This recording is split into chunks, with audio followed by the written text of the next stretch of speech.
very loyal. He's just got a great way about communicating effectively with everybody around here, and everybody has a great affection for him for the person he is. There's nobody that ever would say anything bad about BA. He's so endearing to everybody, and I think everyone wants to win for him. Okay, so I don't think it's, just a out of nowhere media creation to say Tom Brady used a lot of descriptive words there that are not necessarily the descriptors you would associate with Bill Belichick. Endearing, such a great communicator, and the one that I think people are going to, grab onto, the one that we have on the screen, very loyal. And by the way, I love Arians. I think he's an awesome coach. I think the way he has filled out his staff, understanding his responsibility to try to give a lot of people opportunities and to try to almost single-handedly help some of the NFL's diversity issues in coaching is incredibly commendable, and people seem to love him. So none of this is a shot at Bruce Arians. But I also think we can't be total prisoners of the moment and act like Bill Belichick's very calculated lack of loyalty to players isn't something that benefited Tom Brady immensely for 20 years. Belichick's cold and calculated approach helped Brady get to 9 Super Bowls, helped Brady win 6 of them. The first Super Bowl Tom Brady ever played in, he threw for 150 yards and his team scored 20 points. The last Super Bowl Tom Brady played in before this one, he threw for 250 yards, no touchdowns, a pick, and his team scored 13 points.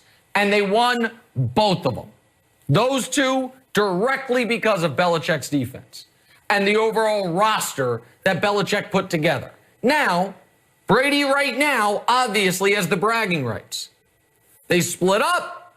He's thriving. Belichick's out of the playoffs.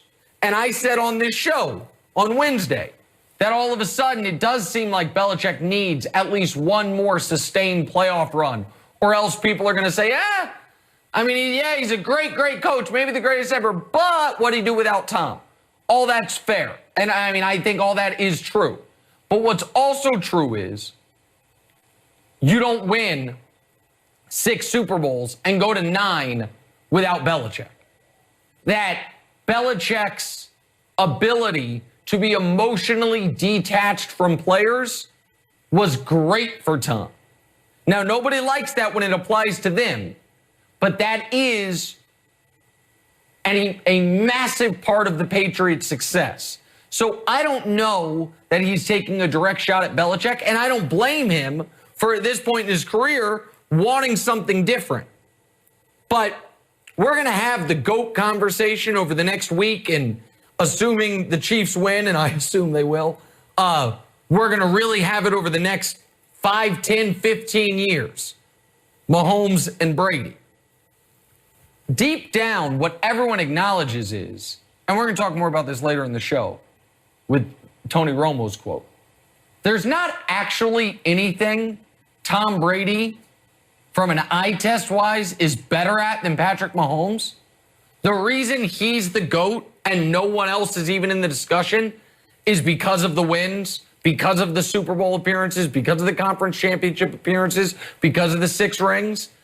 Belichick's lack of loyalty is a major, major factor that has led to Brady being Brady. So while maybe at the end he didn't love it, part of the reason Tom Brady is Tom Brady is because of that very trait that now you look back on not so fondly if you're Tom Brady, because you're the big teddy bear. You're with the cool uncle. What did he say himself? I want to be the cool uncle that shares a beer with you rather than the strict dad. That's great. I don't know if that works for a 20-plus year run of unprecedented success. Yeah, that whole segment just really upset me. Turn on the news. This is the Headline News. Yeah, because I am from Pittsburgh. I've been watching the Steelers my entire life. And they're a very loyal franchise, and I have no anticipation that they are going to do anything progressive in this situation. They're going to ride out into the sunset with Ben Roethlisberger, and it's going to be a long decade for the Pittsburgh Steelers. That's what I believe.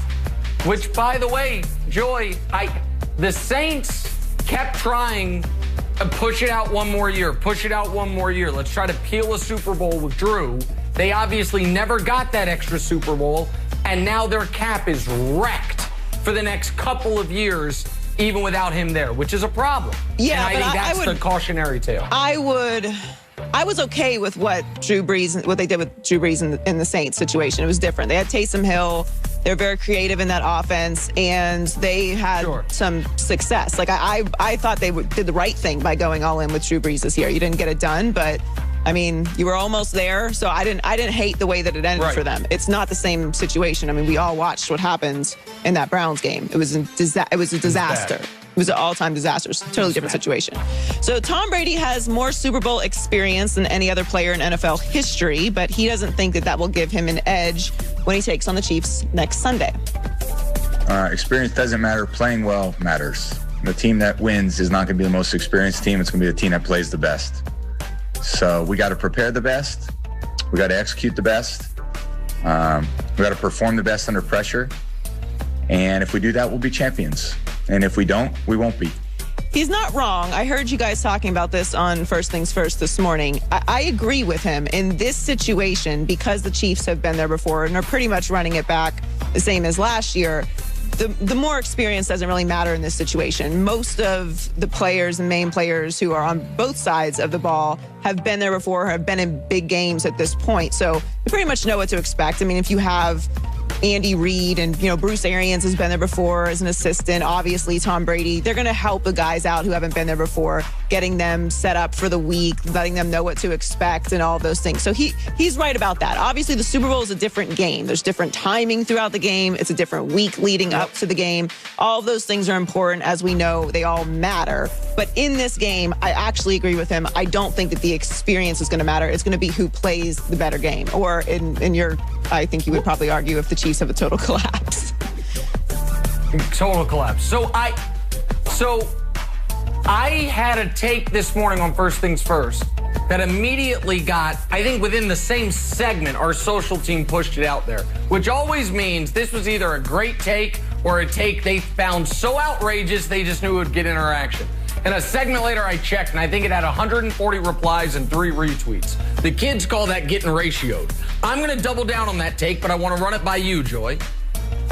For this game, I think you could argue Patrick Mahomes has the more relevant experience than Brady because he was in this game a year ago with the same coach, coordinator, teammates. Tom Brady has been to 9 of these things before, but never without Belichick, never outside of New England. His only teammates that are relevant that have been to the Super Bowl are Gronk, JPP, and Sue. So I think you could argue that the more experienced quarterback for this game in this situation is Patrick Mahomes. Heard, folks, send that one out too. I'll get ratioed again. I stand by the take. I think it's a legitimate take because we've never seen Brady without Belichick in a Super Bowl. I actually agree with you. And this is weird because you and I do not agree on a lot of things. But I think the issue with the take and why you're getting ratioed, similar to why people are freaking out about Justin Herbert, is you're not actually listening to what you're saying. They stopped listening after saying Patrick Mahomes has more experience. The back part of what you're saying is what's actually important. And I do agree with you. He's running it back with the same coordinators, most of the same weapons. There's a repeat from last year with most of the things still in place. And you're right. This is Tom Brady's first Super Bowl without Bill Belichick. He's in a completely new system. I certainly didn't expect them to be here. I thought they would make the playoffs and win a few games. I didn't expect to see them in the Super Bowl. So, yeah, I agree with you. In this situation, it is a bit of an advantage for the experience of what his team is on Mahomes.